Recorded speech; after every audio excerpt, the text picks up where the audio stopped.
Well, let's begin. Ladies and gentlemen, now we are going to the next session on the topic aircraft disinsection, delivered by Mr. Steve Gay from Team Leader of Technology Team Border Clearance Service Biosecurity from New Zealand. We'll phone in. ครับผมในลำดับต่อไปนะครับผมจะเป็นการบรรยายในเรื่องของการควบคุมโรคทางแมลงนะครับในทางด้านของบนเครื่องบินนะครับผมโดยได้รับผู้เชี่ยวชาญจากประเทศนิวซีแลนด์นะครับผมท่านมีชื่อว่ามิสเตอร์สตีฟเกย์นะครับผมขอเสียงปรบมือให้กับมิสเตอร์สตีฟเกย์ด้วยครับผม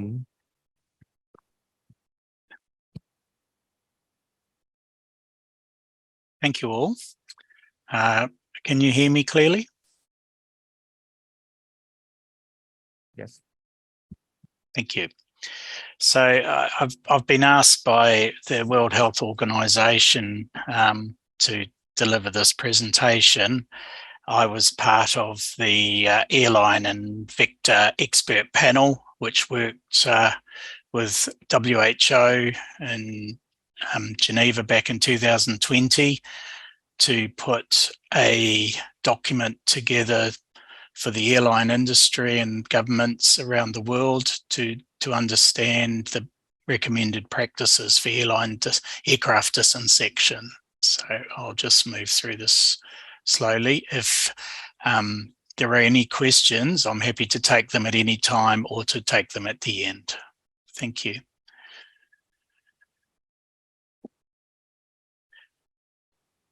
So WHO have had some responsibility with regards to aircraft disinsection for many years, as you can see.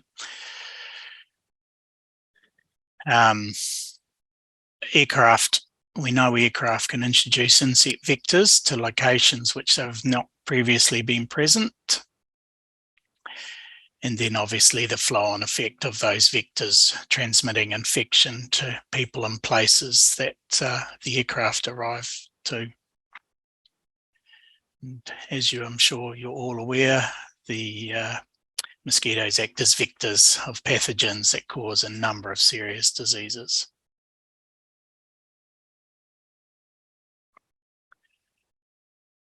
As some background information, in New Zealand, we conducted a survey to understand exactly what pests were arriving on aircraft. So over a 12-month period, we targeted 4 aircraft that had been residually disinfected that flew in the Pacific Rim region. The cabins were inspected for dead insects and the specimens were sent to a laboratory. As you could see, 94% of the insect pests that were found were of a regulated status if alive, and 19% of those were mosquitoes. So this confirmed that aircraft are a method for mosquitoes to travel from country to country, city to city.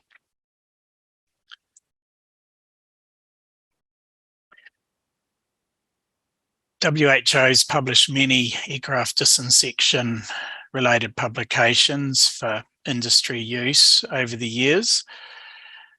In 2021, the WHO published the WHO aircraft disinsection methods and procedures for aircraft disinsection. Now, this document was put together as a easy to use and easy to understand document for best practice and recommended practice by WHO for the airline related industry to use.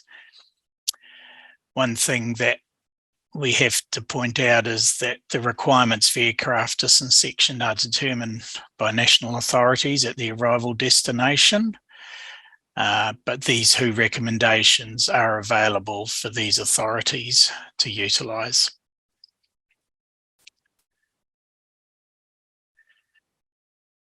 The country responsibilities. So WHO have put together a list of considerations that countries should factor in when they're assessing the needs of aircraft disinsection for arriving aircraft. Some risk factors that need to be considered is the local entomological information on known targeted vectors, seasonal climate information, the volume of flights, the vector surveillance that occurs, and the positioning and processes to isolate aircraft from vectors or to close aircraft up when there's no passengers boarding or cargo being loaded and so on. These are all considerations that each port could consider. The WHO recommended aircraft disinsection methods are these four: residual, pre-embarkation, pre-departure, and the first three are all offshore pre-departure methods. The spray on arrival is an on-arrival default method if any of the previous three were unable to be completed for any reason. The residual disinsection method is where all the internal surfaces of the cabin and the holds are sprayed with 2% permethrin. It's designed to kill any invertebrates which may land or walk over the treated surfaces. This application process has proven to be effective for 8 weeks, potentially longer, but 8 weeks is the confidence level that we've trusted with it for many years. This can be applied with pressure sprayers, fogging machines, or misting machines. Some airlines choose this method just for the holds. Others use it for the cabin and the holds. It's a case-by-case airline choice. The next method is an aerosol method. This is the pre-embarkation cabin disinsection method.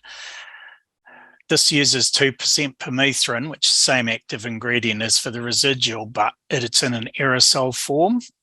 It is applied in the absence of passengers and after the catering and servicing has been completed. So immediately before the passengers board and the lockers and cupboards are open, toilets are sprayed, flight deck is sprayed, etc. So that's for the cabin, and obviously for the holds, disinsection needs to occur in the holds. It could be residual or it could be the pre-departure, which I'll come to shortly, which is the hold equivalent for the aerosol equivalent for the holds. Pre-departure, this method is also applied prior to departure, but the difference from pre-embarkation is the active ingredient's diphenothrone. It's completed after catering is completed and the passengers are boarded and seated, but it is completed before the aircraft is pushed back for departure. So the overhead lockers and cupboards need to be open. The application is completed using diphenothrone, then the lockers are closed and the aircraft leaves for departure. This method tends to only be used by airlines where they do not have access to the 2% permethrin products, or if they are doing a transit stop and they elect to not disembark their passengers off the aircraft during that transit stop.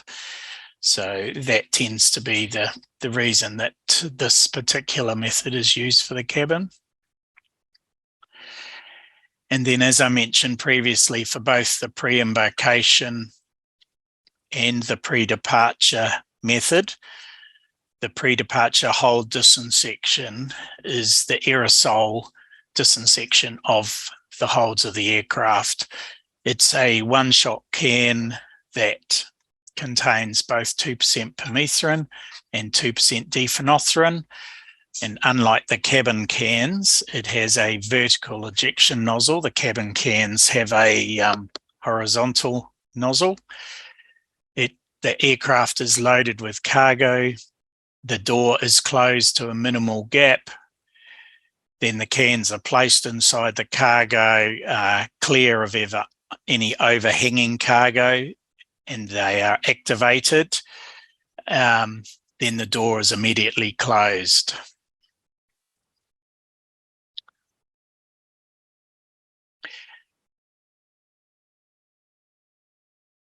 Then the spray on arrival method is generally only used for aircraft that haven't completed either pre-embarkation, residual, or pre-departure. Or if they have completed it and it's been identified that something's been done incorrectly during the process. So this spray on arrival is, as the title says, the aircraft arrives before any passengers or any cargo is discharged. An officer goes on board and discharges 2% diphenothirin in the cabin prior to the passengers disembarking. For the holds, that process uses the same 2% permethrin, 2% diphenothirin aerosols that was discussed in the previous slide.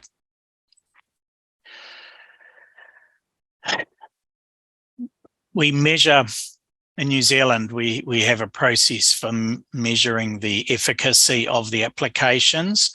So this is a way for us to understand and confirm that the applicators that are completing the pre-embarkation and residual method are doing it correctly. They are applying it in all of the correct areas and they're discharging the correct amount of spray. This efficacy measurement, using live flies as a bioassay, was developed by the entomologists who developed the pre-embarkation method. We use Musca domestica as they pose no quarantine threat to any the countries, and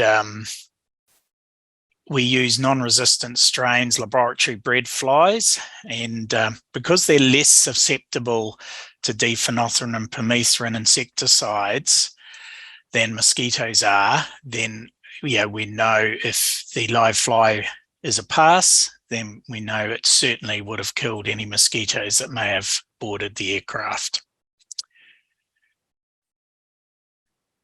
These are just some images of the cages being applied to the surfaces of aircraft with the flies in. They stay on the surface for a period of 20 minutes, and then the results at 1 hour are recorded to understand if there's a pass or a fail of the aircraft. In New Zealand, if this bioassay is a fail, we immediately contact the airline and ask them to investigate what may have or may not have happened, as well as conducting a follow-up bioassay on another aircraft from that airline. So every airline has a sampling plan completed on them, and the results are shared with the airlines. It's proven to be a very robust and reliable method. We have had airlines in the past where an aircraft has failed. We've done an investigation. We've identified, as one example, an airline was not mixing their residual 2% permethrin mix at the correct rate.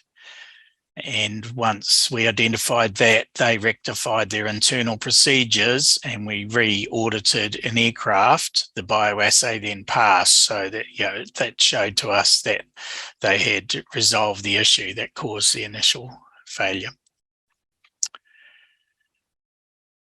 And that is all I have. I'm more than happy to take any questions at all. If if there's no questions now and there's some questions later, I'm happy to receive them in an email form or a phone call.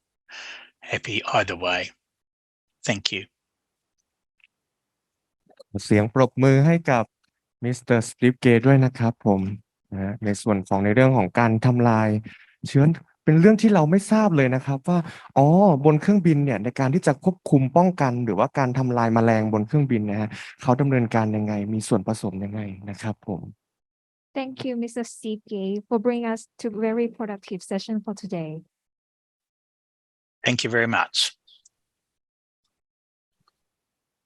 ท่านไหนนะครับที่มีคำถามนะครับผมสามารถสอบถามได้เลยนะครับเดี๋ยวนี้เรามีทีมในการ translate ให้นะครับ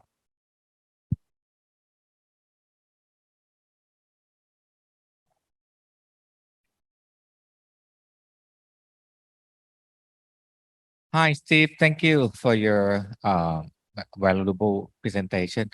I have a question about yellow fever because yellow fever in Thailand is designated by law. Aircraft came from Africa, both Ethiopia and Kenya will be inspected. Normally we screen only passenger, but a lot about the pre-arrival that you mentioned in pre-arrival screening. How deep inspect we need to see on the aircraft, such as we need to go the cargo or need to go collect the mosquito or anything that you mentioned. Yeah. And in your opinion, the important part of aircraft disinsection for me is ensuring that the airlines are aware of the importance of following the procedures that are available for them. So if the airline is doing their job correctly, then there should be no risk associated with mosquitoes arriving on the aircraft. The reason we did the survey was just to understand the extent that aircraft could pose as a risk. But it's really up to each country to consider how they wish to verify the effectiveness of the disinsection treatments that each airline utilizes prior to arriving. I'm not sure. Does that answer your question? Sorry. yes. It's you answer about the destination consideration, how deep is in inspection, and another thing I heard from the airline that they did insect before takeoff from the Africa, something like this. Is it possible to the destination to ask about the certificates of aircraft disinsection to maybe it's for us to see how they disinsection on the aircraft with chemical and so on. This Yes. is alternative choice, right?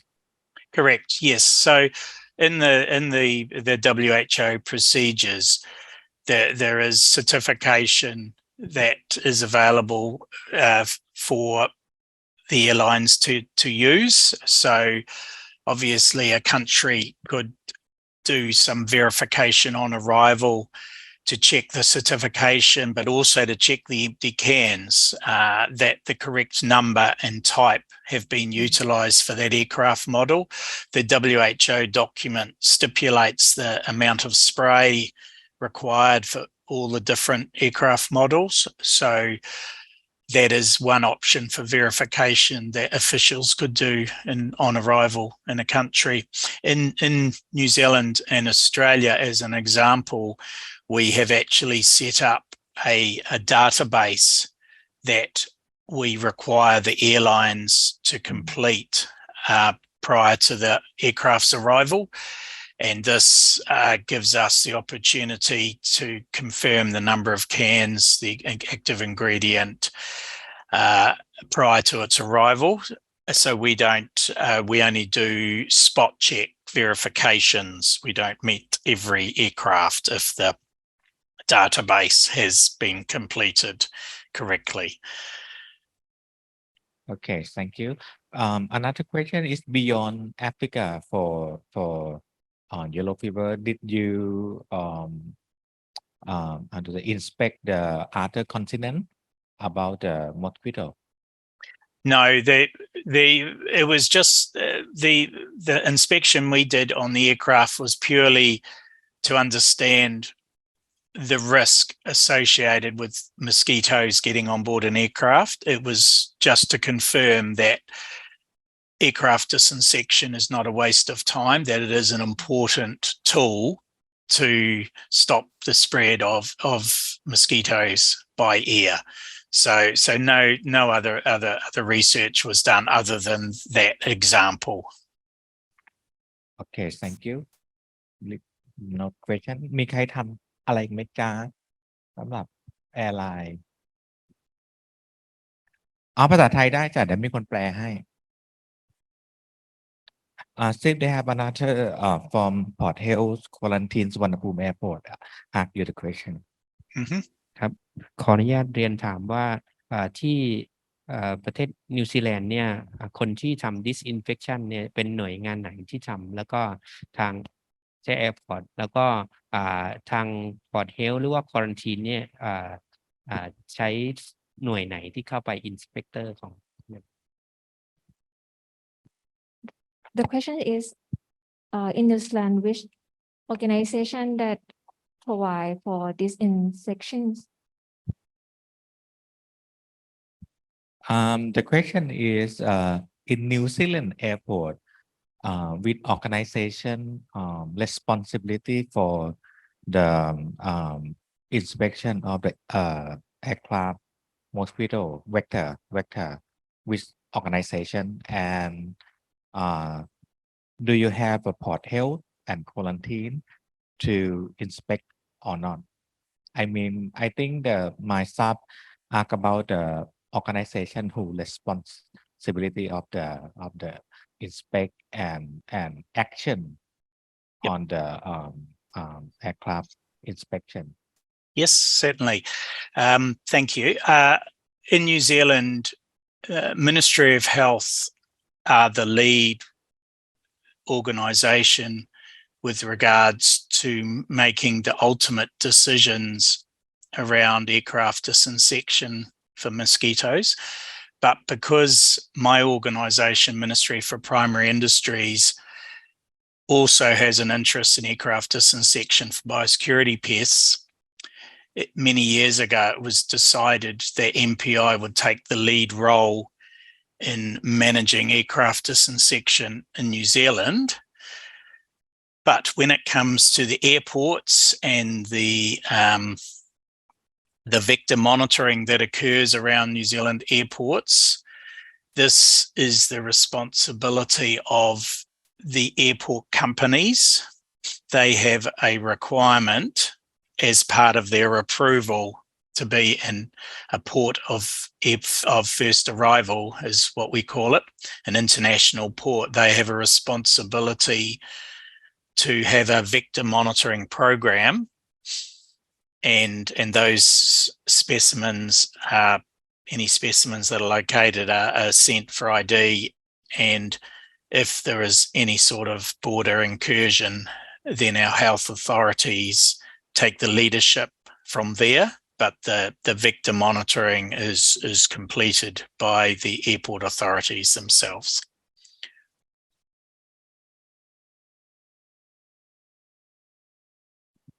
Do you have any question? Me, Mr.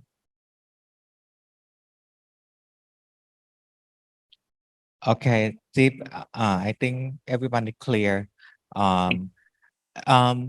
Once you come to Thailand, please let me know, no?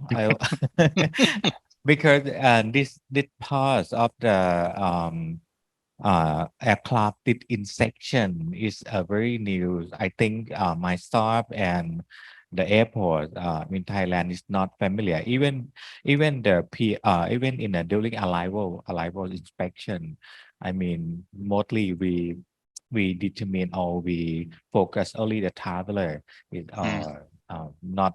I mean environmental investigation for the mosquito. So I think that we are lack of the skill. I think that skill for the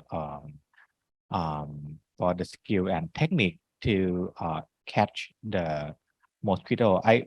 In my experience, I see one on the plane. I also see the mosquito in the window.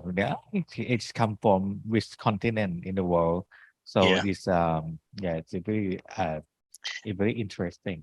So thank you. I'm more than happy if anyone wishes to email me any queries or requires any information. I'm more than happy for you. You've got a copy of my contact details for that to be shared with anyone who has an interest in getting some more information. I'm more than willing to help. Yeah, thank you. And I also interested your database that you mentioned. Yes. It need to see in the detail for examples that it is more convenient for the airline to use this database. It's if you have any relationships with Thai Airways management.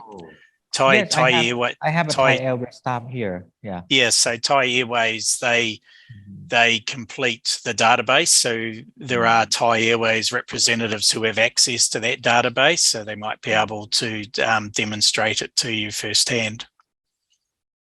Okay. May I talk in Thai? คุณภาพต้องประสานการบินไทยเนาะเพราะเขาเคยใช้โปรแกรมนี้นะใช้โปรแกรมนี้แล้วก็แต่มุกเราไม่รู้ว่าใครดีพาร์ตเตอร์ไหนที่บินไปนิวซีแลนด์แล้วเคยใช้โปรแกรมนี้หรือเปล่าเพราะเขาต้อง pre-arrival clearance เรื่อง inspection